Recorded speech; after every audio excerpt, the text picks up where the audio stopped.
Hello，各位粉絲寶寶好嚇，我係傑哥。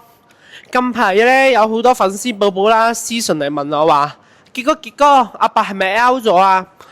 我問佢話點解會咁講咧？佢就話好多 YouTube 嘅嗰啲網台啊，都話阿伯 L 咗啊，即係問我阿伯係咪走咗啦嚇。我就證實咗，我就去證實一下嘅嚇，阿伯係仲好健在未走嘅。咁點解嗰啲 YouTube 嘅網台咧會咁樣講話阿伯走咗咧？佢哋就係因為阿伯7月21啦，判咗2個月啦，冇嘢講，冇流量講嚇。河馬咧又未判啊，冇流量，所以先亂咁講話阿伯 L 咗嘅。我就心諗啦，如果阿伯 L 咗啊，使乜由你呢啲咁嘅 YouTube 網台嚟講啊？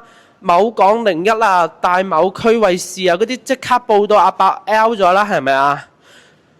阿伯而家都仲係好健在㗎，同埋我收到風呢，有人去探阿伯啦，我就唔講邊個啦。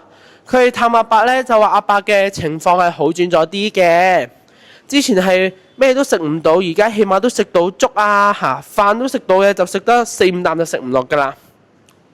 我就覺得阿伯今次判咗2個月咧，都已經夠佢懲罰㗎啦。佢都已經幾廿歲啦，都已經人都過咗一半啦，已經80歲啦。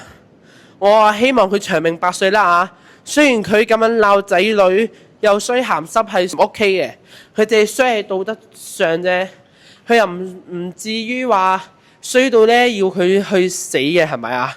我話希望佢長命百歲啦，健健康康啦嚇。唔知粉絲寶寶希望阿伯快啲瓜咗啊，定係長命百歲嚇健健康康呢？喺評論區留下你哋嘅答案，俾我睇有幾多人係唔想阿伯瓜嘅嚇，或者又想阿伯快啲瓜嘅，覺得佢嘅罪行呢係好重嘅嚇。喺評論區留下你哋嘅答案，之後有最新嘅消息呢，我就即刻同你哋講啦。